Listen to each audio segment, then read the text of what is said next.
take projection.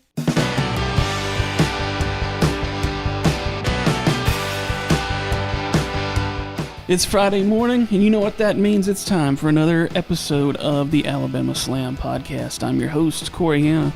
What's up, guys? This is Patrick Akers. And let's get into it, man.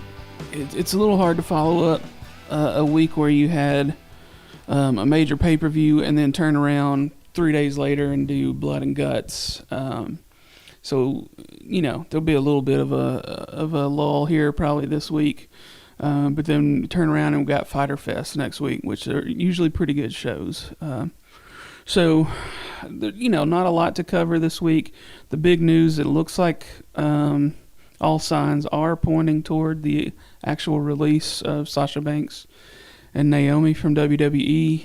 There's been a lot of speculation, but it kind of looks like that's where it is now. Yeah, it seems from the reports that have come out recently that they have been removed from the internal roster, which they were already removed from the website, but now internally they've been removed, if reports are to be believed. So all indication from that point would say that they're probably on their way out, and there'll be an official statement here at some point.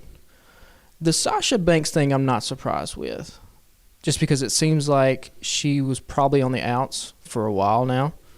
The Naomi thing is surprising, just because she is married to one of the Usos, who are cousins of Roman Reigns, who's the guy in WWE right now. So that one's a little surprising. But this is probably for the best for probably both of them. And you would have to imagine at least Sasha gets a phone call from Tony Khan. For AEW, for sure. I would probably venture to guess I would put one into Naomi as well if she's still invested in wrestling. That women's division, AEW, needs kind of as much help as it can get. Yeah, and I mean, you're looking at two certified stars who have been now public personas here in American wrestling for a while now. I mean, Naomi has been with that company for probably close to 10 years, I would say. She was around even before the women's revolution started. And then, of course, Sasha Banks is one of the premier stars of women's wrestling here in America. So if they want to continue wrestling and if they make AEW their home, that'll be two big gets for AEW for sure. Yeah, and we've mentioned a bunch that on this podcast that, you know, that women's division definitely needs some sort of spark. So maybe it'll happen sooner than later. If they are officially off the roster, then what does that give them, like 60 days, 90 days? I guess it depends on their contract. Yeah, I mean, who knows how these contracts work. I'm sure Meltzer or somebody at the PW Torch or something will report. But I would imagine if it's 90 days, Sasha Banks will be in AEW if she wants to keep wrestling at day 91. Yeah. Yeah. And Naomi, too, if that's the route that she wants to continue going. Yeah.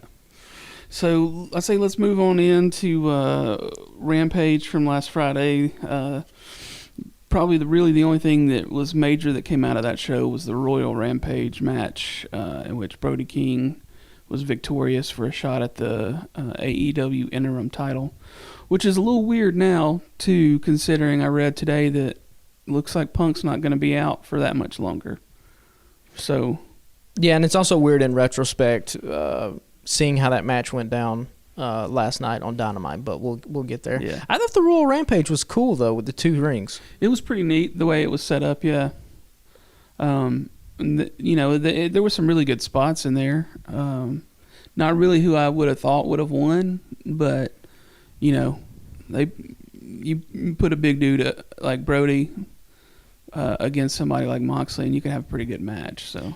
And he's probably the one member of House of Black that would need something like that, right? I mean, Malachi has had that.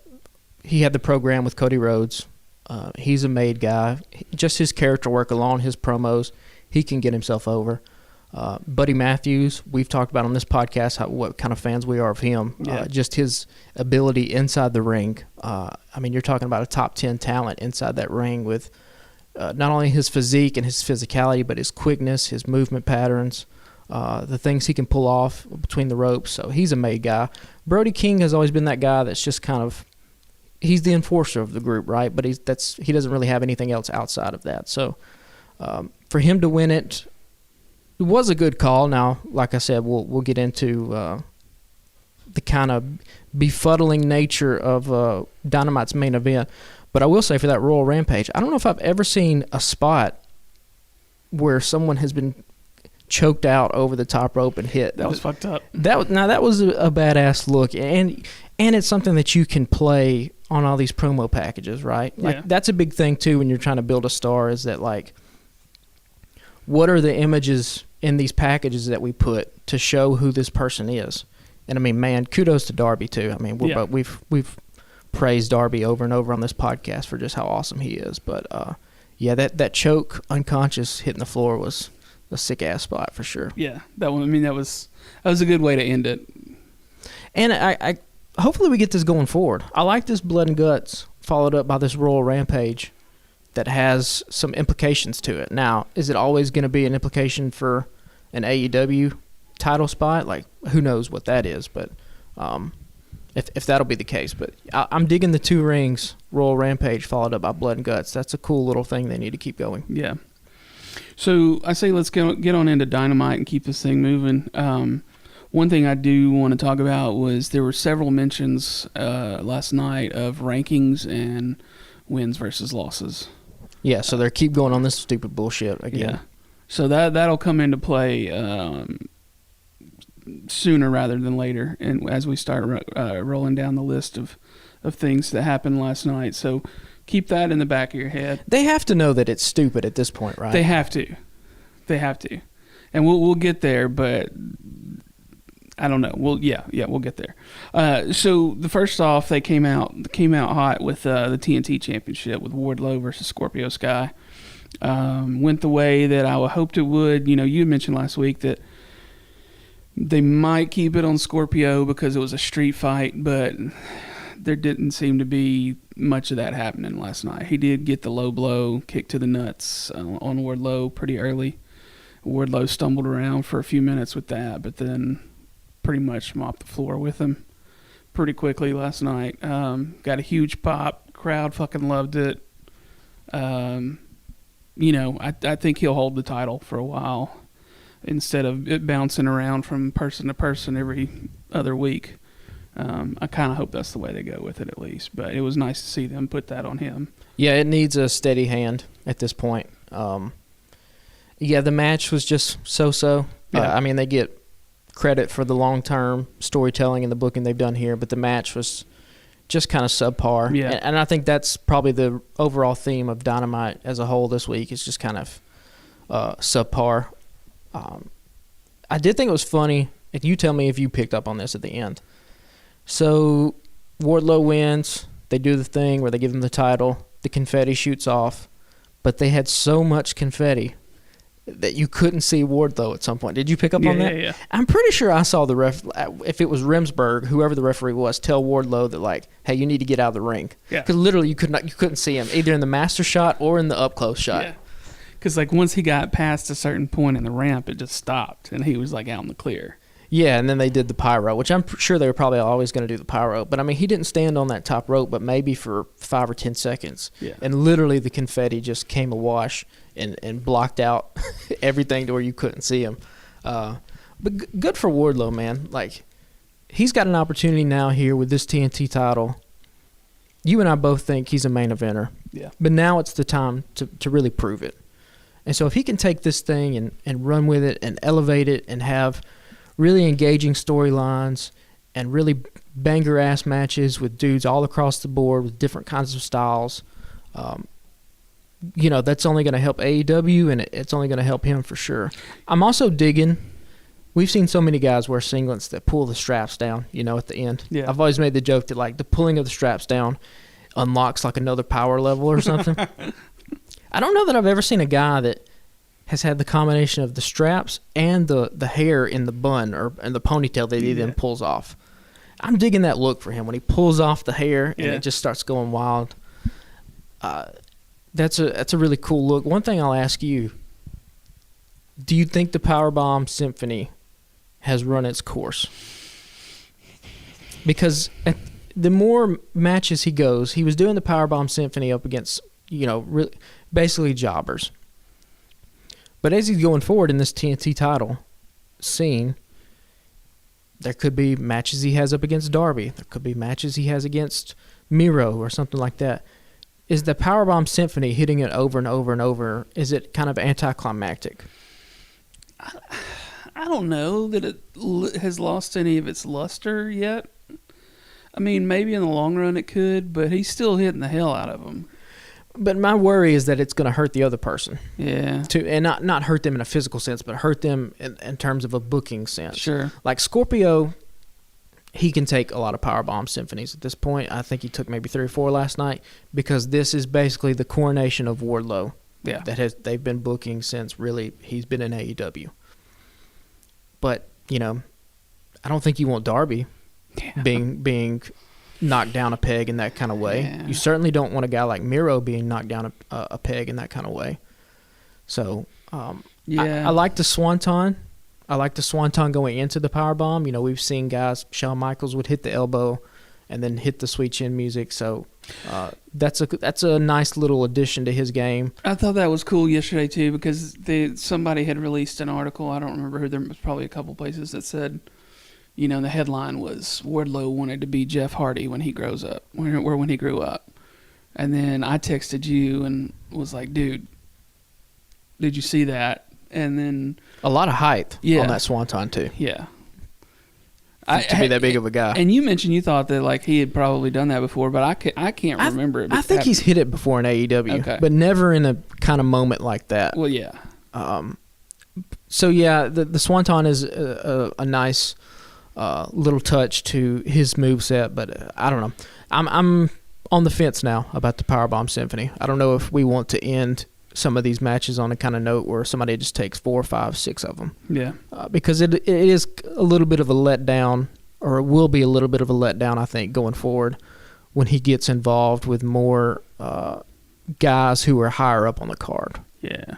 So we'll see. You might be right. He might need to figure something else out. I mean, it was real satisfying to see MJF take 8 or 9 of them. And there's things like that where you can pull it out, right? Where you can pull it out on an MJF thing where there's a lot of hatred there. Yeah. Where you can pull it off on Scorpio Sky, because like we said, this is basically Wardlow's coronation moving up into the card. But we'll see if we want to continue that trend with some of these other guys that are on the roster, because I think there's a lot of really cool matchups he can have. Darby, Miro, Malachi, you go across the board, different styles. Ray Phoenix. I would love to see a Wardlow and Ray Phoenix match. Yeah. But do you want Ray Phoenix to take 5, 6, 7 of them? You need to protect these characters at some point from a booking sense. You might kill him. Yeah. Well, speaking of Jeff Hardy, let's get into the next segment, which was the Christian Cage and Luchasaurus promo. And then Matt Hardy came out and interrupted them. And then savage-ass Christian Cage just went clean in on Jeff Hardy. It's funny because so we don't talk about WWE here a lot on this podcast, but I don't think you and I we don't watch it consistently enough, but we've been keeping up with it, and I've been keeping up with the Edge Judgment Day storyline or whatever. And obviously Edge and Christian, they're one of the most legendary tag teams of the past 20-something years, the TLC matches, all that. But to see an Edge promo where he kicks off Raw and it takes 20 minutes and kind of goes nowhere, versus watching Christian get 3 minutes and just get all this levels of heat from the crowd and just be so efficient in what he's doing, is a real joy to watch for me. And this, again, we've said this before, these are the perfect types of ways to use these veteran talents. When Jungle Boy comes back, when his music hits and he comes running down the ramp, whatever arena they're at in America, that place is going to go fucking apeshit. Yeah. And it's because of the table that Christian has set up now in this promo. He's basically carrying this feud while Jungle Boy's away with an injury. Yeah. And you have the added element of now you've got this Luchasaurus thing, which I'm not sold on the name at all. If you want to keep the mask with the horns, fine, okay, whatever. The dude needs a different name, but that's neither here nor there. I think we just need to appreciate Christian and what he's doing right now on the mic. The black turtlenecks. Yeah, I've been like holding in and like trying to keep from cracking the smile over here. But why is it that when the heels turn like that, they dress like assholes with turtlenecks and fucking loafers and because it just immediately makes people hate them, right? Especially wrestling fans, which wrestling fans is, I don't, it's not a pejorative to say this or derogatory in any kind of sense of the word, but like they're a working class fan base. You know, it's blue collar guys. That's my family growing up. The reason I watch wrestling is because all my family watched wrestling. All my family were working class guys.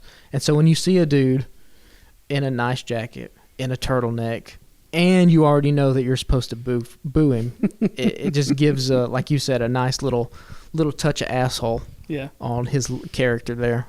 My favorite line though from that whole segment was when Matt Hardy said, "You're the Michael Jordan of being an asshole." Yeah. Whenever Bill Burr's got a nice joke about whenever somebody gets talked about as the greatest of whatever, they're always talked about in the sense of like Michael Jordan. Yeah. So he's got a funny little bit about that. And Christian, of course, saying you make your brother look like the sober one in your family. Great stuff all around. Savage. And again, it's how long was that segment? 2.5 minutes? Yeah. Maybe. We get in, we get out. Yeah. We get accomplished everything we need to do. If that was in WWE, that'd be 25 minutes or 15 minutes, whatever, and it would kind of go in circles, and Christian would keep saying stuff, but you don't need all that. Yeah. So the next match, we're actually going to bump to the end of the show, or near the end, because it contains one of our favorite segments from the night. So we'll come back to that. But so let's get on into, real quickly, we'll touch on, they're going to continue the Eddie Kingston storyline with Chris Jericho. Eddie's going to get blood at some point, somehow, some way. He made that pretty clear. And then at the end, they Jericho Appreciation Society slams Ruby Soho's arm in the car door, which I feel like they did that before. Didn't they do that with somebody last year? I don't know. I think it would make more sense to hold her there and let Jericho hit her in the face with a fireball. Yeah. I'm a huge fan of fireballs. I don't know about you. Just the old school. It's so Memphis. It's so old school Southern wrestling to throw a fireball in somebody's face. I wish he would lean a little more into that and the "I'm a wizard" thing, because every time he says, somebody else say something, he go, "'Cause I'm a wizard." It's fucking hilarious to me. Yeah. I love that shit. So yeah, I'm all for that. But so they're setting up more of that, which is going to be cool. Is it pulling? Is it holding Eddie back though? Maybe a little bit. Because that crowd again last night, that music hits, Knuckle Up. Yeah, that place fucking pops, man. Yeah. They want so bad to have this dude be engaged in something meaningful. Yeah. I don't know if we need to keep going back to this Jericho well. It felt like Blood and Guts was a nice conclusion. It may be where they're holding out for him to take the belt off of Punk eventually. But even Claudio, we didn't mention this, but Claudio had the match. He's going to have the match with Jake Hager. Yeah. So, like, we're still engaged in this muck between these two factions. It seems like Blood and Guts was a time to do a nice clean break to reset for all these people. I just don't want to keep seeing Eddie involved in these storylines that aren't high profile and at the top of the card. Well, I mean, and speaking of, Friday night, he's going to face off against Takeshita, who is, we've mentioned before, is fucking awesome and looks like a beast out there. But he had a good showing at the Royal Rampage. Yeah, he did. But, I mean, there's nothing, that's not really advancing a storyline other than like showing off Takeshita. I mean, they're not going to put him over Eddie. No, they're just going to try to have a good match. Yeah, which that'll probably be the banger of the night on Friday right there. Oh, I'm sure, yeah. But yeah, so they're furthering that storyline. Maybe they'll end it at the next pay-per-view. I don't know. Like, hopefully not the next pay-per-view. We got to wait all the way until September. September, yeah. So next up, they had the Dark Order in Rochester, which is weird because we hadn't really seen Dark Order in a while, but it was nice to bring them out because Rochester's the home of Brody Lee. They brought out -1.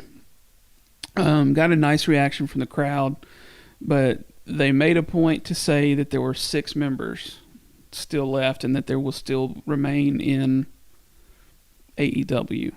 And the rumor in the last week has been because Bray Wyatt trademarked Wyatt 6.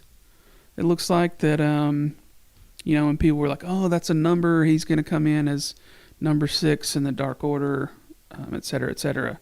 And I kind of felt like that's where they were leaning last night, because they handed the mic to -1 and were like, he's got a big announcement. And then, they got interrupted by QT. Yeah. And so -1 didn't get to say anything. I don't know. I kind of felt like that's where they're going. And I was like, they're in Rochester, home of Brody Lee. This would be fucking perfect. But it didn't happen. I think they have to be playing with the fans' expectations at this point. Just to make explicit mention of there's 6 of us left. Obviously, internet wrestling fans, we've all seen that story about Wyatt 6. If he's going to debut, it would probably be at All Out coming up in September. I just don't... it's going to depend on how he comes into AEW. If Bray Wyatt, obviously he won't be by that name. He'll have a different name. But if he comes in as still the supernatural kind of darkish sort of wrestling character, I don't know how that fits with the Dark Order going forward. Yeah. Because they've essentially at this point become a low to mid-card comedy act. Yeah. John Silver and Alex Reynolds have both gotten over as a tag team. Evilino, you've kind of taken all his tag team partners away. He really doesn't have anything to do. Yeah, because he was with Stu Grayson. He's gone. Yeah, and they have that connection with Hangman Page, who came out last night and helped them out. So I don't know. I don't know what you do with Dark Order going forward. Do you want to tie a star like Bray Wyatt up with that group, even though he does have the history with Brody Lee? I don't know. Maybe there might have been a chance to do that, maybe sometime last year. I don't know if that's the correct way to use him as he comes in this time. Yeah. It feels like if you were going to bring him in and he was going to be a part of the Dark Order, he would need other guys. But then that would be almost a slap in the face of Brody Lee's legacy. So I don't know if you'd want to do that either. So I don't know. There's a lot of wrestlers in AEW that are in a similar boat as the Dark Order, which is like we can kind of go a bunch of different ways with them, but because Dynamite and Rampage is only 3 hours worth of wrestling every single week, that time is kind of better spent with other stars, right? You want to get your Moxleys in, you want to get your Malachi Blacks in, you want to get FTR, Swerve, Keith Lee, all these other guys kind of take up so much real estate. And so people like the Dark Order kind of fall by the wayside. But it was nice to see him in Rochester. The segment's fine. I don't have a problem with it, bringing -1 out. And, kudos to QT for constantly being the funny man in the group. It was nice, too, that they showed, because we don't watch Dark either. Yeah. So, seeing the stuff, the shenanigans that they've been involved with QT getting his pants pulled down and stuff. I mean, that's just that's old school classic comedic wrestling right there at 101. So people like to shit on QT. He also has a lot of backstage roles too. Yeah. So, and he's a good in-ring talent. Yeah. I mean, yeah, he's moved several stories along while he's been there. And I know he plays a big role backstage and training and all that stuff too. So, but it was kind of funny, like you said, to see some of the stuff from Dark where they had -1 involved. I knew he had been involved in some things in some of the Dark matches and stuff like that. So, and he, at the very end there said, "I'll see you when I'm 19." Yeah.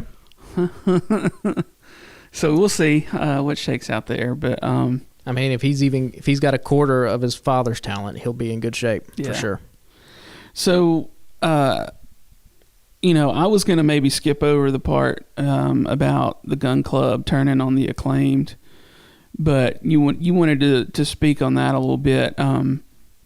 Last week they kind of teased that Billy would side with the Acclaimed with the split, because it looked like the split was really kind of happening last week, but he ended up back in the corner with his sons last night. Yeah, the reason I want to talk with it is just because I wanted to give a little bit of praise to the Acclaimed for just putting themselves in the position that they have, right? There's a YouTube video. I don't know if listeners are familiar with kayfabe commentaries. Kayfabe commentaries was kind of the forerunner of these like shoot interviews. And they would put them out on DVDs, and you could buy them, and they had all these different series where they would talk to all these old wrestling legends. One of their series was called Guest Booker.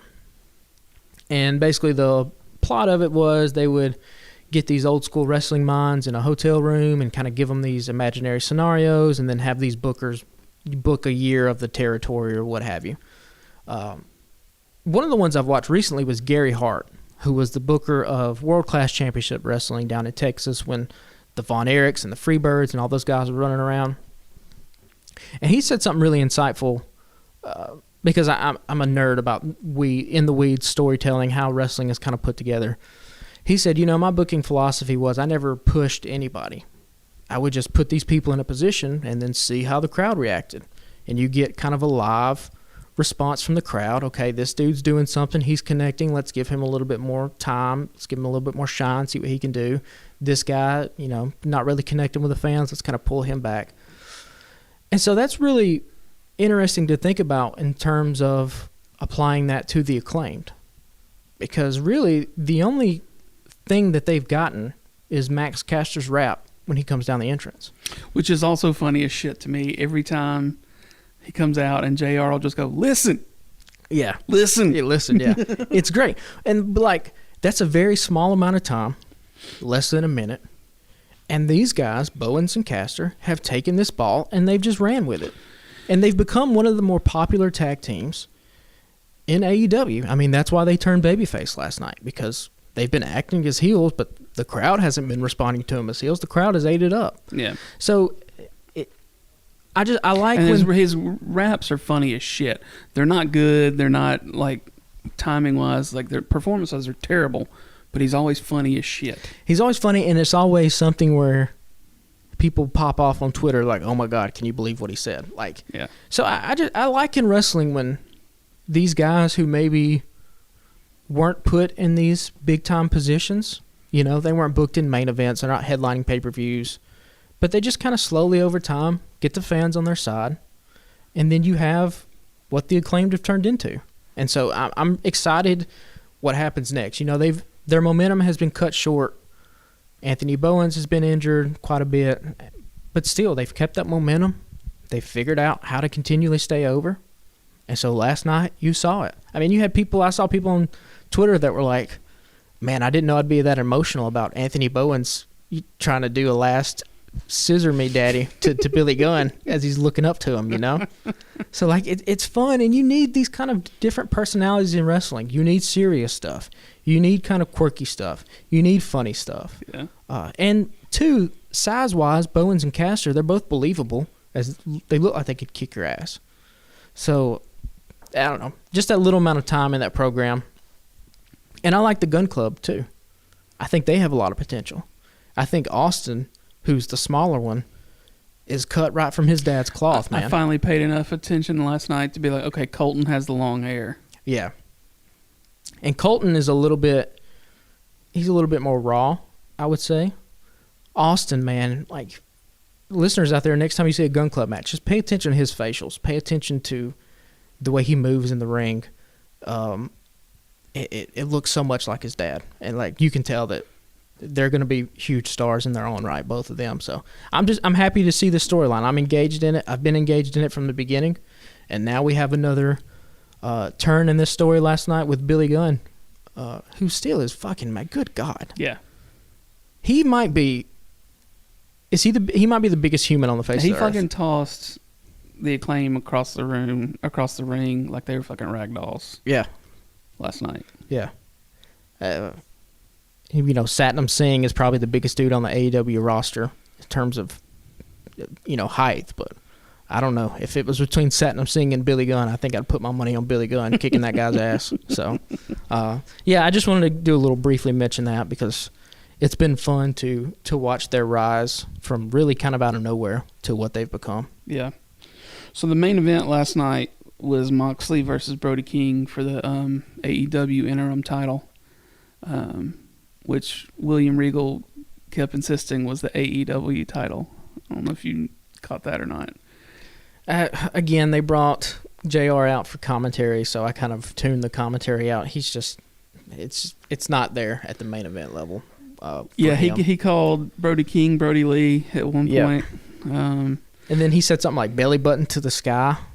Did you catch that little JR remark? Yeah, he said something about when Moxley had the chokehold. He's like, belly button to the sky. Yeah, I did catch that, yeah. Because he had him twisted. It made sense in context because he was talking about getting his waist twisted around when he had the hold. Because the first time he did the hold, he wasn't twisted, and he needed that leverage. Yeah, but 1996 JR would never say belly button to the sky. And look, granted, we talked about it last week. He's older. Yeah. We'll give him a pass. He's a legend.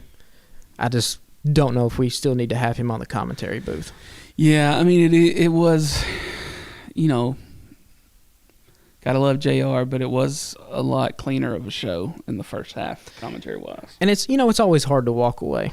We see this all the time in pro sports. Guys hang on too long. And then, it comes to a point to where the athlete or the performer themselves has to look in the mirror and say, am I hurting my legacy at this point? I mean, I think it was great to have JR there in the beginning of AEW. Fans were super hyped. JR and Tony gonna come in and do this together. It's gonna be awesome. They brought a sense of legitimacy to it for sure. Yeah, but it's kind of hard to like. Excalibur is fucking good, especially when you pair him with Taz. Yeah. Taz has been in this role now. I mean, Taz, you can make an argument that the best time in SmackDown was sort of that mid-2000s reign of SmackDown when I think Paul Heyman was the head writer. And who was there in the commentary booth? It was Taz. Yeah. So yeah, I mean, getting back to the match, about what we expected out of it, just beating the ever-loving hell out of each other for about 20 minutes. We all knew Moxley would retain, but I mean, it was pretty good match overall. I'm not trying to shit on it by saying about what we expected, but I don't know where they're really going after this. With who are they going to put Moxley up against next, and how long is this going to last before Punk's back? Yeah, and I mean, you tell me if you agree or disagree with this, but it felt like last night we were just kind of spinning our wheels. Yeah. We really didn't accomplish anything outside of Wardlow's title run, title win that we all knew was going to come. Really nothing got advanced. Nothing got advanced for the women because you have Thunder Rosa and Toni Storm tied up together now. Nothing really happened in this Moxley-Brody King match. Just kind of ended. There was no chicanery. Nobody came out. Yeah. So, I don't know. What was kind of the point of all this? Now, granted, you're doing a live show every single week, 52 weeks out of the year. They can't all be winners. They can't all be winners, We can't all be Cowboys. They can't all be Cowboys. Can't all be Cowboys.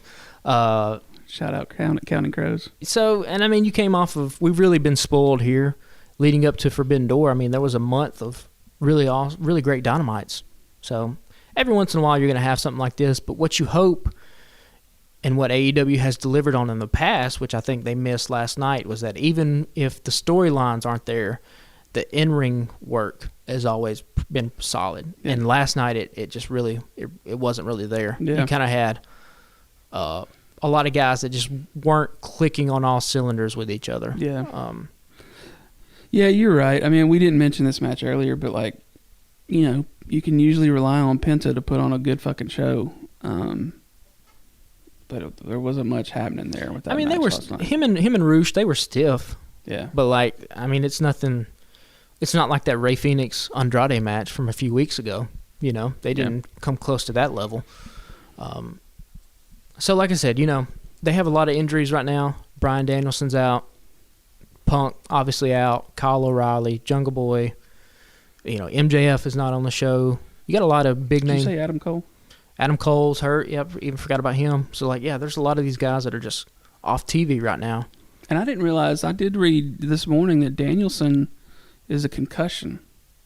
Because I hadn't seen that listed anywhere else. So that was everyone's biggest fear. Yeah. Was the concussion. I read this morning it was concussion. He's been plagued by that his entire career. So that's concerning. So, we'll see what happens. I thought maybe the Brody King stuff would have set up a Jon Moxley Malachi Black feud.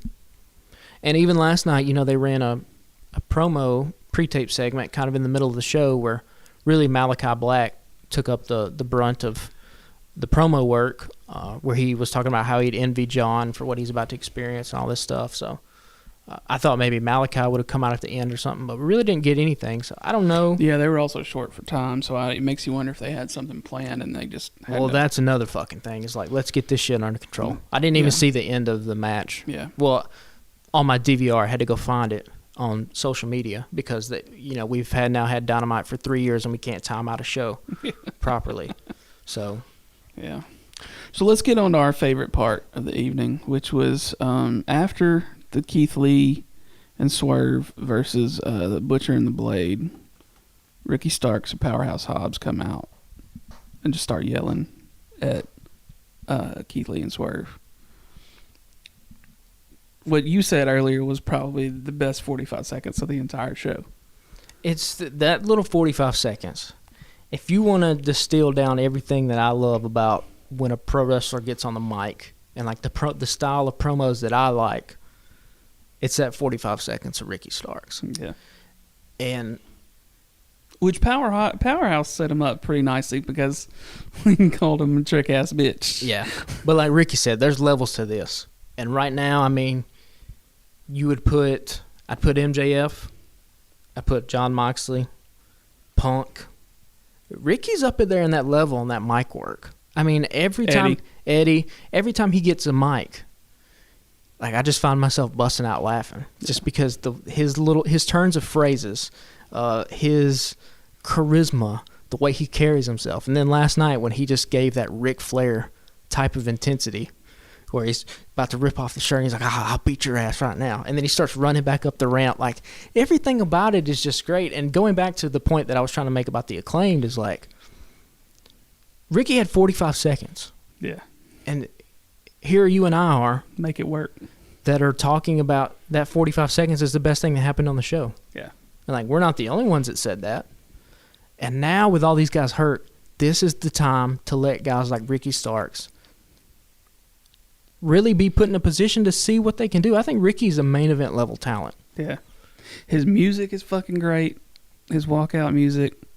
His presentation when he gets to the ring and his poses and the face pose is great. It's good. He's one of those that they brought in during the open challenge when Cody was. I mean, props to Cody, man, because Cody issued the open challenge when he was TNT champ, and they brought in fucking Tony, and they brought in Eddie Kingston. Yeah, and you can see in Ricky Starks. Tony Stark. It's been a long day. Yeah, Ricky Starks. You can see in Ricky just his comfort level increasing each and every single week. He's been, for a long time, the third man or the fourth man on the Rampage broadcast booth. Yeah. So, like, they see something in Ricky Starks. They have so many of these guys who they just kind of let simmer for, I think, maybe too long. Yeah. When it's really time to pull the trigger on a lot of these guys. I'll beat your ass. I'll beat your ass. I mean, I've watched that. I watched that, I think, about 20 times. I just rewound it, watched it, rewound it, watched it. It's great, man. It gives me, like I said, that Flair level of intent. That's what was always great about those Flair promos. Yeah. He gets pissed off. He takes the jacket off. He takes off the shoes. He throws the shoes. He rips off the watch. He drops the elbow on his fucking $5,000 suit jacket, and he's got the hair going and his voice is cracking. And it's that believability factor, right? Like, that's what a wrestler always really needs, is that you need to believe that, one, he's not playing a character, that's who he really is. Yeah. And then, two, that he believes everything he says. Yeah. Which, that believability factor, that segment immediately took a downturn whenever the Young Bucks came out. Yeah. Now, I'm a huge Young Bucks fan, but their strength is not in their mic work. And you could see when they got on the mic, if you watch that segment again, the difference between what Ricky's doing on the mic in what Matt and Nick Jackson are doing on the mic. Yeah, they had a couple of lines that were pretty good, but like you go from that level of intensity, It's not delivered with any conviction, and that's the problem. And they're just walking out strutting and like, oh well, we made this company. Okay, touche, good line.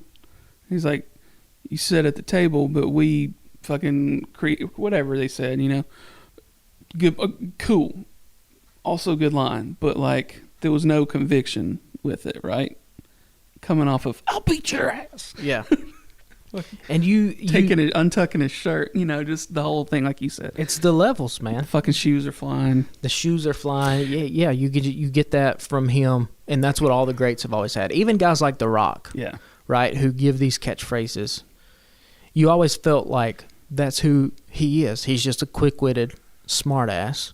You always felt that way with Stone Cold. Like, Stone Cold's doing the catchphrases and all this stuff, but his work on the mic, he's a beer-drinking redneck who'll kick your ass. Like, you just believe that that's what he is. And I think that's the next level that a lot of guys struggle with. Yeah. Is a lot of dudes are super talented in the ring and can do all the moves, but they can't sell you on their character and they can't talk you into the building. And I think Ricky Starks has all of that. He's drawn comparisons to The Rock a lot of times for his look and his natural charisma. If you look on his Twitter, he calls himself the Stroke Daddy, which is just it's fucking great. And I love also Powerhouse Hobbs' shirt, I Break Backs. Yeah. Also great. Like, if you know what that means and like the context of it, it's fucking hilarious. I feel like he was on the verge of losing his shit through the whole thing too. Yeah, because you can't help but do that. Like, when you're watching that dude be that animated. He was like, he looked like he was excited for his boy, but he also looked like he was fixing to just fall apart laughing. And he would, you could just hear him yell, going, "Tell him, just off to." But he was like cracking that big ass smile, and you're like, he's about to break. He's about to have to turn around and like hold his mouth off camera. It was the best 45 seconds of the whole show. Yeah, by far. Nothing even came close to it. So the Bucks come out. They're saying, y'all are talking about y'all are the best, but we've got the belts. So they're setting up this three-way match. Going back to these rankings, clearly overlooking the fact that FTR is the number one, like, behind the Bucks. And, they had made all these mentions about rankings and wins matter, and 15 seconds after this thing goes to commercial, FTR tweets, "Did anybody show this to Tony?" or some shit like that, do these matter? And then that's clearly a thing they're doing, is just dodging FTR so that they can set this up for All Out in September. Yeah, and here, but they've got they've something like sooner. I mean, we still got almost all of July at this point. We got July and August, yeah. So sometime at the end of July, they got to start talking about FTR, surely. Yeah. I wouldn't, obviously whoever is going to be the world champ at that point, you would want them to main event the All-Out pay-per-view just because you want to protect that championship. But if FTR and the Young Bucks have a match for literally all the gold, which is basically all the tag team championships in North America plus Japan, that's the main event. That'll be the match that people will talk about. That'll be the one that feels the biggest, and that has to be where they're going with this, because you even heard when the FTR chants broke out, the Young Bucks are just like, we're better than them, and you know it, but they didn't sound like they believed it, because it's not the case, right? And like we talked about a few weeks ago, I don't think this was the original plan. I think the plan was to have the Hardys win the championship, and then of course all hell broke loose with Jeff and his actions that he did. So this is somewhat of an audible, I would say. They were going to get around to Young Bucks and FTR again at some point. I don't know if they wanted to do it this quickly, but here we are, and the trios tag match next week will probably be pretty good. I like all those people in the ring. But yeah, there'll be an FTR Young Bucks showdown at some point.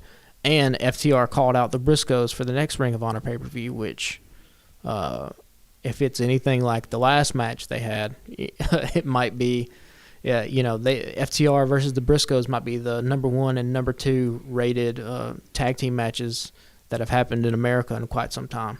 Is there any way to go back and watch those without buying the whole damn pay-per-view? No, I think I think it's cheaper at this point. You can go back and get it for half the price. The Briscoes have always been a tag team that I've always been a fan of. There was talks there at some point that they might go to WWE way back when, but their style and their presentation is so unique that it doesn't really fit with what WWE was doing at the time or what they're doing now. And then, reports came out a couple months ago that Tony had some interest in signing the Briscoes, but a Warner Media exec kind of put a stop to all that based off some problematic tweets that the Briscoes had sent out in the past.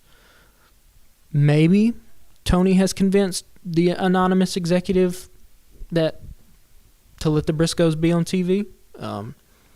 It's kind of unique timing because the Briscoes were in Impact.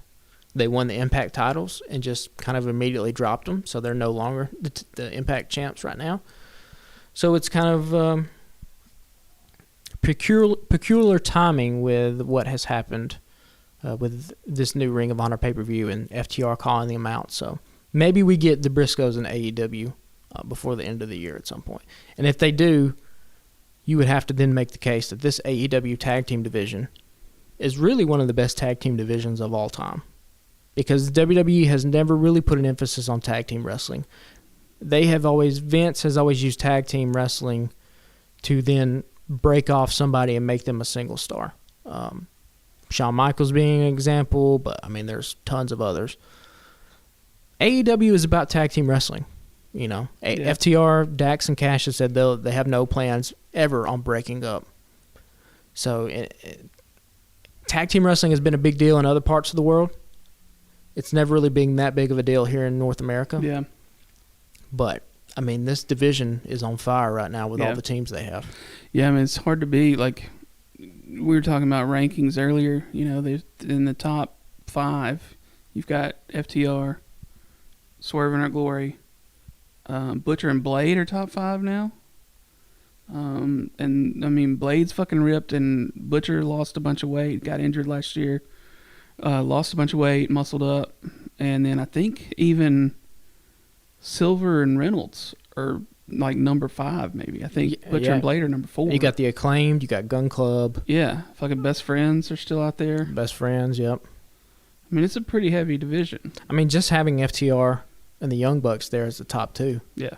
2 of the most. The Young Bucks are one of the best tag teams in modern wrestling history, and just the amount of influence and impact that they've had on wrestling here in the country. And then you talk about FTR, their time alone in NXT as the Revival going up against Alpha Academy. Those are some of the best tag team matches that we've seen in a while, and they've only continued that trend over here in AEW. So it's cool. It reminds me a lot of late 80s, early 90s WCW wrestling, when you had Midnight Express and you had the Rock and Roll Express. And Rock and Roll Express and Midnight Express were 2 of the biggest acts in wrestling at the time, not just tag team, but what WCW had going. They were 2 of the biggest draws. So it's fun to see. I love a good tag team match when it's done well. Yeah.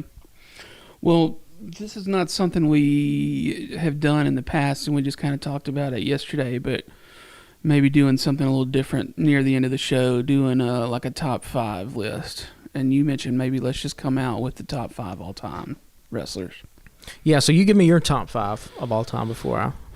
So I put a little thought into it last night, and then I've probably kind of wavered on it some today, so this may be a little sketch because I didn't actually write it down.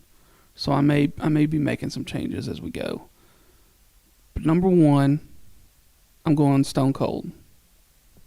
Only because I missed his heyday. I was in college back then. Wasn't watching wrestling. I remember I was working at fucking Blockbuster, and everybody was always there renting the videotapes and renting the games. They wanted the new games, And I was like, what the fuck does Austin 316 even mean? I had no fucking idea. through any of that. And when I got back into wrestling a little over 3 years ago, you know, I got on Facebook and was like, who are y'all's favorite wrestlers? And I'm going to just start watching a bunch of matches. So people were naming off all these people. And I saw a bunch of people list Stone Cold. So instantly, I was a Stone Cold guy. I watched, I don't know how many fucking matches of Stone Cold. And any of the little vignettes and promos and things that they had on the WWE Network app, I watched all of them. I watched like a couple of those documentaries that they had on there, you know, about him. I'm all in on Stone Cold. He's my number one dude. I laughed my ass off the first time I saw the Austin 316 promo. Loved it. Yeah. I fucking shaved my head 2 years ago and dressed up as Stone Cold for Halloween. I like made the little video like out in the parking lot at work. I got a couple of Coke cans and just like slammed them together in slow motion. And I had people throwing me fucking beers down the hallway as I was walking down the hallway. Made a little thing out of it. So he's number one. Number two would be Hogan because of my childhood. I was an 80s kid. And and when I was a kid, there was no bigger name than Hulk Hogan. Hulk Hogan was fucking everywhere. Everybody knew the fucking theme song. Everybody was fucking Hulkamaniac. It was all Hulk Hogan. Looking back on it and some of the discussions you and I have had, like, I watched some of his matches when I got the WWE app a few years ago, and I was like, these are kind of fucking boring. Oh, yeah. Yeah. You know? Yeah. Once I had been watching, like, Stone Cold, and, like, I had started watching SmackDown and Raw and stuff like that, and I was like, well, these fucking Hogan matches are boring as shit. That's that creative control, brother. Yeah. That don't work for me, brother. I still got to put him two, though, because of my childhood. Yeah. Right? Yeah. So then 3 would probably be The Rock, because for the same reason that I would go Stone Cold number 1 was the presentation, the fucking attitude, the fucking all of it. He was the package. He could cut the shit out of a promo. He was great in the fucking ring. Just his presence and everything about him. And some of those matches between him and Stone Cold are still fucking bangers. Number 4, all time. This one's going to be tough. I'd probably go Ultimate Warrior because of my childhood. Okay. That's a take. I know he's a fucking nut job. That's, yeah. So I don't claim, this has got nothing to do with anything that I've learned about him in the last 3 years. Yeah. But he was cool as shit when I was a kid. Yeah, I mean, you go back and watch those things on Peacock. There's a lot of little Ultimate Warrior fans out there. I mean, he was cool as shit when I was a kid. And I even saw his Funko Pop at a local store not too long ago because, like, it's worth a fuck ton of money now, and so it's always put up behind a case if you ever find one in a store. But, like, I was like, that still looks fucking cool, man. Like, his face paint, his fucking, the strips on his arms, cool as shit. Yeah. Just fucking grabbing those ropes and fucking slinging them. I loved it. I loved him just fucking hauling ass down on the ring. Everything about the Ultimate Warrior was fucking great. Do I go back and watch any of his matches? No. I just say he's number 4 because of, like, my childhood shit. Yeah. And number 5, probably, I've been trying to come up with, like, somebody new and, like, my top guy now or girl. And it's hard to pick, man, because the first couple years that I was watching wrestling when I started back was, like, I was real into Becky Lynch because she was doing her run as the man. Yeah. And that was pretty fucking killer. Like, it was a great run. So she's in the running. I don't know. It's got to be probably between her or, like, probably Moxley. I really like Moxley. I mean, I don't know who I would put over Moxley in that spot. Yeah. So it's probably a tie between Becky Lynch and Mox.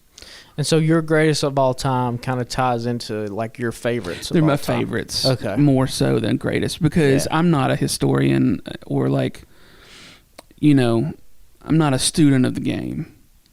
Right. Like when I was into it as a kid, but into it as a kid meant I watched it when it was on TV, because the most I might get was like maybe picking up a magazine every once in a while, because there was no internet. And, Right. And I've only been back into it a few years. So like, this is all mostly on nostalgia and like the shit that I leaned heavy into when I tried to become a student of the game a few years ago. It's just looking back at people like Stone Cold and The Rock, it's hard to top that kind of. Right. I mean, those are two of the biggest names that wrestling's ever created. So I mean, I would say Flair probably, but like Flair is like, I've loved watching some of his promos and stuff, and some of his matches are great. But I've watched a bunch of his matches. I'm like, well, this was fine, but like he was pretty out of shape a lot of times, and yeah, if I'm sure had I grown up watching that, right, it would have been it different. would have been a lot fucking different. Yeah. So I'd probably go with that. I was real into Becky Lynch and her run. That was fun to watch. And then I just can't name anybody. I mean, I'm a big Orange Cassidy fan, but like, I don't necessarily want to put him in my top 5. Right. Yeah. So I think you got to make, at least for me, whenever this topic comes up, I kind of make 3 different distinctions. I think you can have your favorite wrestlers of all time. I think you can have the best in-ring wrestlers of all time. In that category, you would find guys like Shawn Michaels, Bryan Danielson, Bret Hart. They would all. I mean, those are probably top 3 I would consider greatest in-ring talents of all time. But if you're talking about like a Mount Rushmore type, these are the GOATs. I think you have to factor in a lot of different things. You have to factor in their widespread appeal to not only hardcore wrestling fans, but just pop culture fans in general. People know who Hogan and that kind of stuff is. So I think there's only really 5 guys that you can kind of consider the greatest of all time. And I think you can make positive and negative cases for each one of those to be number 1. So kind of in no particular order, Ric Flair, to me, is up there. Yeah. And me personally, I would consider that. Flair being because he was the guy at a time when the champion had to have a lot of different commitments and travel all the time. I mean, that dude was on the road constantly. Yeah. And if you look at just his influence that he had on wrestling and wrestling promos after him, right? A lot of people ripped a lot of stuff off from him. Well, we mentioned Ricky Starks. We mentioned earlier. Ricky Starks, and everybody knows, limousine riding, jet flying, kiss stealing, wheeling dealing, you can the quotes, the cliches from Flair. I mean, you can just keep going, right? The negative case for Flair, like you said, he got some really great matches in there. Flair versus Steamboat, I think '89 Chi-Town Rumble. I mean, chef's kiss. That shit's awesome. A lot of his matches kind of feel the same, right? And it's because he was traveling around all these different territories, and a lot of the guys he was wrestling was not on his level, and so like, you got to do the little thing where you get tossed over the top rope, you go down, you get thrown off the top, you go down to your knees, you beg, you do all that stuff, right? But it's all classic Flair. But for me, he would be my number 1 overall. But you could definitely make a case that there's somebody else ahead of him. Stone Cold is another guy that's on that Mount Rushmore. The positives for him, obviously, you don't need to say a lot about what the positives are. Stone Cold, I've said on this podcast, he's not just. To me, I don't think he's just the most popular wrestling character of all time. He's one of the most popular television characters in general of the 90s in America. Yeah. I think if you look at where Stone Cold's rise came to be and where the American culture was at with the rise of cable television, what they could get away with, you have South Park that debuted in the 90s. And I mean, Stone Cold is up there. And you can, even people who don't watch wrestling or who have maybe only taken it in just on the peripheral, they know who Stone Cold is. Yeah. They know Stunners. They know Austin 316. Like, they just know that kind of stuff. The negative... I will say, too, and I mentioned it last week, Stunner is, like, probably my number one fucking favorite move of all time. It's great. And, I mean, you can see, like, when people are... When teenagers are playing wrestling, when kids are playing wrestling, what do? They fucking hit each other with a Stunner. Yeah. Right. I mean, it's just... He's great. The negative for Stone Cold is that his run at the top is very, very short-lived. It's shorter than all these other guys I'm going to mention. It's really only from about... I'd say 96 to 2002, maybe. Talking about only 5 years, and really he's in and out at that point. So out of all the guys we're going to mention, his run at the top was very short. So if you want if stuff like longevity weighs heavily on your criteria for who the greatest of all time is, that's a knock against Stone Cold. The Rock is up there for sure. Yeah. For a lot of the same reasons we talked about Stone Cold. He's by far the most commercially successful crossover that wrestling has ever produced. I mean, he's one of the biggest movie stars in the world right now. Yeah. And everyone knows who he is. And that stuff that you can watch from him, I mean, his catchphrases, his promos, I mean, all that shit's just golden. It makes me laugh even today. It's just great stuff to watch. The knock on him, I think, is a similar kind of knock to Flair, I would say, in that some of the in-ring matches kind of haven't been there. Like his fingerprints as far as like the in-ring work really hasn't carried over into modern-day wrestling. Yeah. And also, we're talking about run at the top. His run at the top is only for a little bit now. He has a longer run at the top because he comes back after he's gone to Hollywood, and he has the awesome stuff where he's sitting in the middle of the ring and plays the guitar and has the feud with Goldberg. And he's been in and out of WWE constantly, whereas Stone Cold's only recently decided to kind of come back, and he's done sporadic things, nothing to the level of what The Rock was. Right. So The Rock's on there for sure. Still coming back and whipping Kevin Owens' ass was pretty fucking great last year. Well, yeah. And, I mean... And he hadn't been in the ring in, 18, 19 years at that point? Long time, yeah. To me, I think I would do Flair 1, The Rock 2. But, like I said, you can make a case for any of these guys. Hulk Hogan is up there. For the pros for him, he is the biggest star at the time when professional wrestling, and the WWF in particular, begin to really explode in popularity. Those cartoons and shit. The cartoons, he appeals to that fan base. Modern wrestling wouldn't be what it is today without Hulk Hogan. The pros on Hulk Hogan, well, you brought them up, the matches. If you go back and watch some of those Hogan matches, I'm watching 1995 Nitro right now. The Hogan matches look so alien and so foreign when compared to modern day wrestling. There is nothing about Hulk Hogan's persona, his character, anything, that has translated into modern day wrestling. If you had a guy right now who debuted on, be it WWE or AEW, who was, brother, you got to say your prayers and eat your vitamins and all this, people would boo him out of the, they'd be like, what the fuck is this? Like, wrestling has changed so much. And he really, I say this a lot, like fingerprints. You kind of have to be, when you're kind of dissecting somebody's historical importance, you got to kind of be like a forensic investigator. You got to be a homicide detective. Like, can I see bits and pieces of this dude, whatever he was good at, still being done in today's whatever? I mean, this is movies, music, wrestling, it doesn't matter. Like, are people taking elements from him and remixing it? Are they doing different things? There's none of that with Hogan whatsoever. Hogan just happens to be the guy who was put in the position when WWF exploded in the 80s. So those are the pros and cons for him. And then number 5, you got to throw John Cena in there. John Cena, out of all the guys we mentioned, outside of maybe Ric Flair, has the longest run at the top. John Cena's run is from, when he won the title? 04, 05?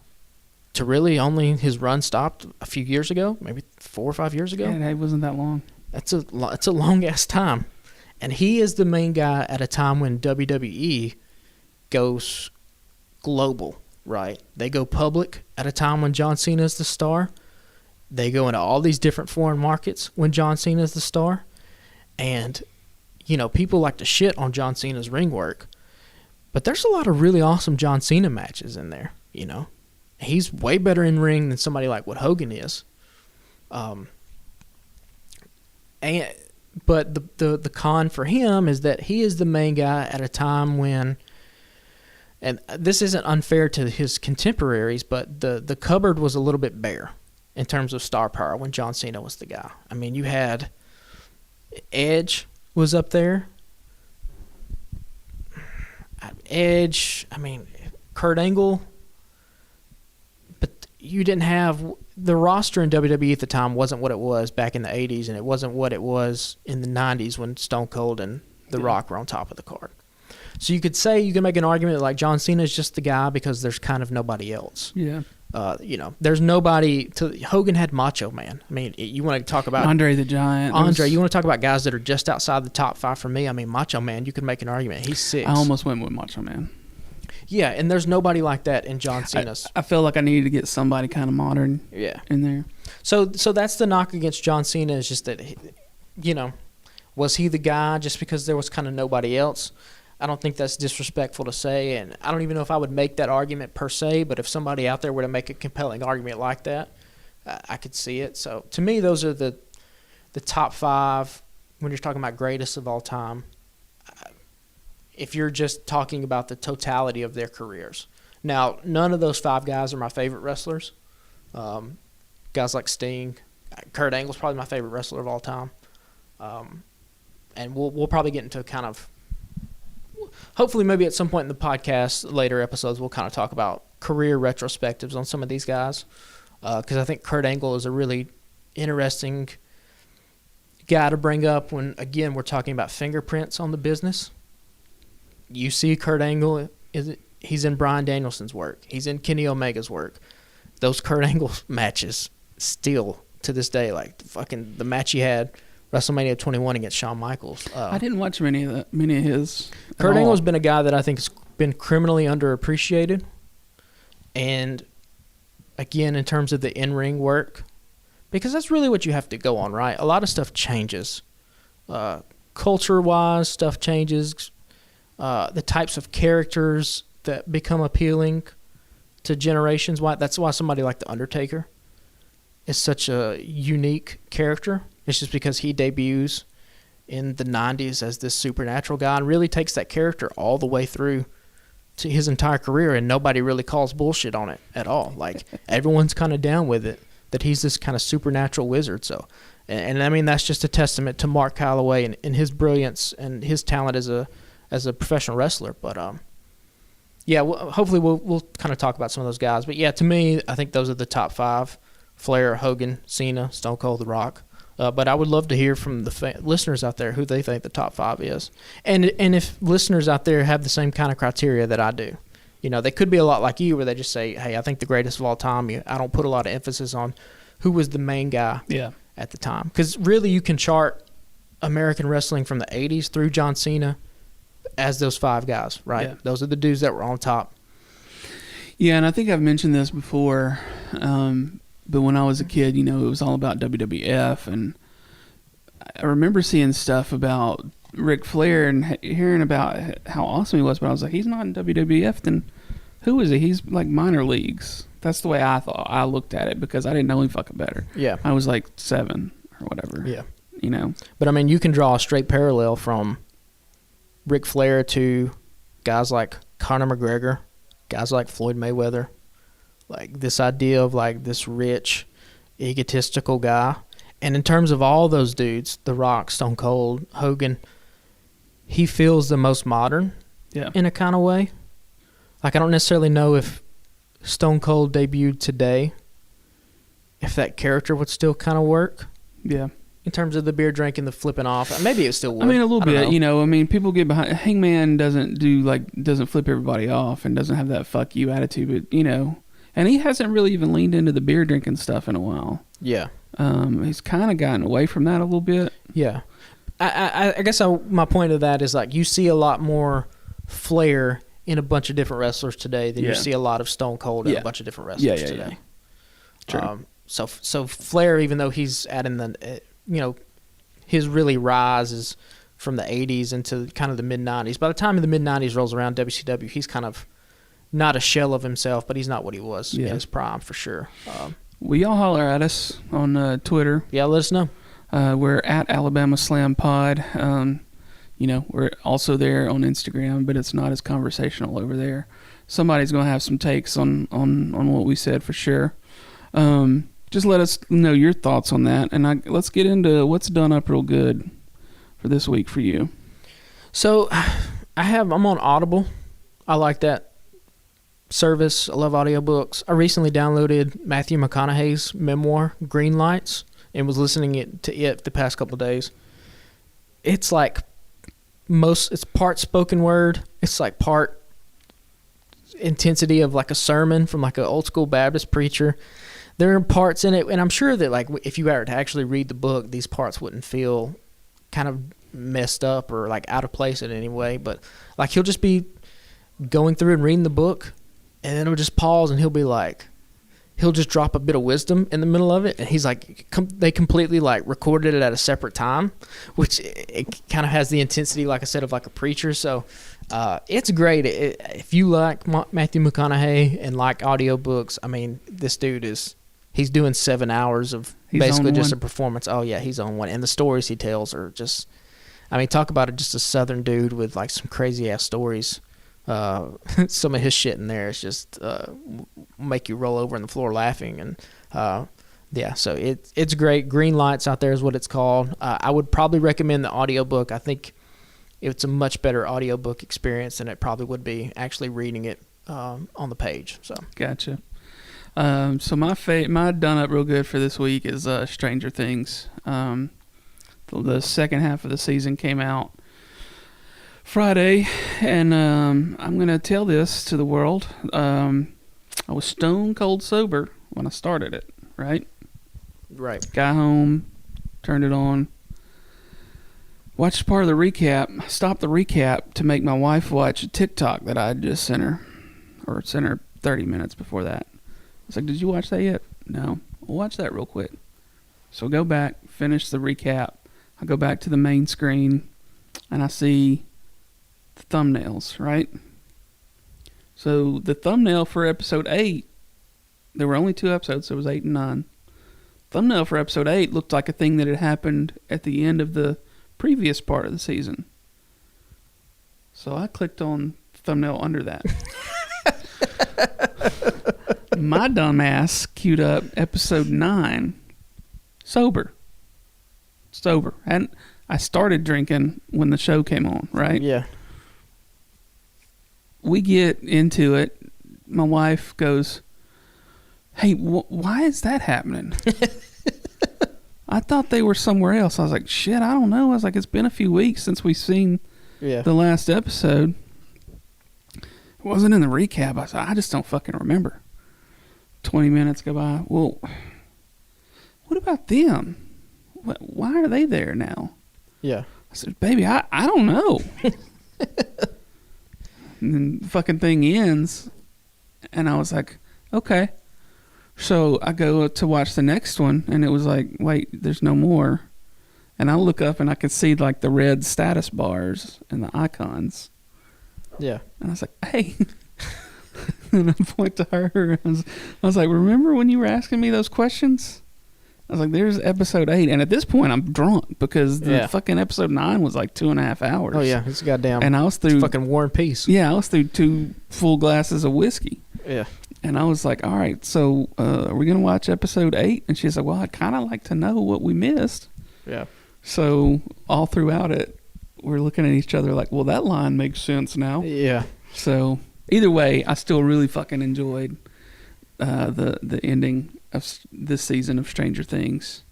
And I'm happy to see Metallica get some time in the headlines this week for good things. Yeah, we just don't need every fucking episode next year doesn't need to feel like a movie. Yeah, and the Duffer Brothers have already said, "Hey, we're making this shit shorter next season." Yeah, it has to be. Yeah, I don't know when we decided that longer was better. It's been happening a lot. it was kind of fucking weird for there to only be two episodes for the second quote unquote second half of the season, but one of those fucking episodes was 2.5 hours long. Right. Well, like, I haven't seen the new Batman movie with Robert Pattinson I haven't yet. either yet. I'm a huge Robert Pattinson fan, but every time I go on HBO Max, I'm like, God damn, 255 is... When you got a 2.5-year-old and a fucking 6-week-old, Yeah, like, that shit, that might as well be 2 weeks. yeah, You're trying to watch that fucking thing. yeah. So, yeah, we need to just stop. Fucking 90-minute movies are fine. 2 hours. 2 hours in this modern day is really pushing it. Yeah. Particularly when it's something that's just like a fucking superhero movie or I mean, Stranger Things. They could have easily broken that last episode up into more. I'm Yeah, not. just break them up into more episodes. Yeah, it's still my done up real good of the week, but make that shit a little bit shorter. Yeah. Because we had buckled in for the night. We were like, we're just gonna watch all of this. Yeah. I fell asleep 4 different times during the Stranger Things finale. Did which you I really? then had to go back and watch it. Yeah, because by the time we put the kids down, I mean, it was fucking... Yeah. We started it up at 11 o'clock. Oh, I'm like, well, I shit. can't... Yeah, my ass is in bed at 11 o'clock. Yeah. So that's going to wrap it up for us for this week, guys. Make sure you follow us on Twitter and Instagram at Alabama Slam Pod. You can follow our main page for our collective of creators and people in Alabama. I just say creators. I fucking hate the word creators. Anyway, we got a group of folks, great folks at thealabamatake.com. Follow the Alabama Take on Facebook. We've got writers. Patrick still writes articles sometimes. I'm working on a Sandler piece that's ballooned up to 7,000 words. So. Yeah, so if you want to read a 7,000 word piece on Adam Sandler, that should be out in the next couple days. Sandler is one of the greatest actors of all time, and I'm going to make the case. Shout out Adam Sandler. Billy Madison, what up? Go to tpublic.com, search for the Alabama Take. We've got t-shirts there. T-shirts for our podcast, t-shirts for the main podcast, t-shirts for Blaine Duncan, who created the Alabama Take, co-created the Alabama Take. His pop culture podcast, Taking It Down, there's t-shirts there for it. Go subscribe to them, Taking It Down on your podcast app. Subscribe to This Song Sucks. There's a new season coming out there. And then there's a couple other, hopefully, other podcasts coming soon. Blaine's found some talented young new writers that are writing stuff for the site every week. There's stories about books, stories about movies, music, all kinds of shit happening over there these days. And subscribe to us on your favorite podcast app if you don't already, and please review us on the Apple Podcast app so maybe we'll get a little more visibility here and there. And tell a friend. We'd really appreciate it. Got to get our likes and our fucking interactions and all that shit up. That would be helpful because I'm not fucking good at social media, and Patrick is fucking worse than I am. I'm practically illiterate when it comes to social media. So y'all help us out. I try to post on Instagram a couple times a week, but we're fucking busy. What can we say? But it would be awesome if you guys could help spread the word a little bit. We appreciate it, man. We'll be back next week. Fighter Fest starts off Wednesday night. They usually do a 2-night Fighter Fest, so I don't know. I guess they'll do Fighter Fest Friday for Rampage too. Will that be the second part of Fighter Fest, or will they do like double Wednesdays like they've been doing? Nah, I'm sure it'll probably be Wednesday, Friday. Gotcha. SummerSlam's coming up for WWE. We'll probably talk about that too. Yeah. We'll kind of do our semi-annual check-in of what's happening in WWE. So. We're fucking back, baby. We're back in the same room. Patrick's here for the first time in 6 weeks since his paternity leave. So we'll keep things moving, and we'll holler at y'all next week. Goodbye, Corey.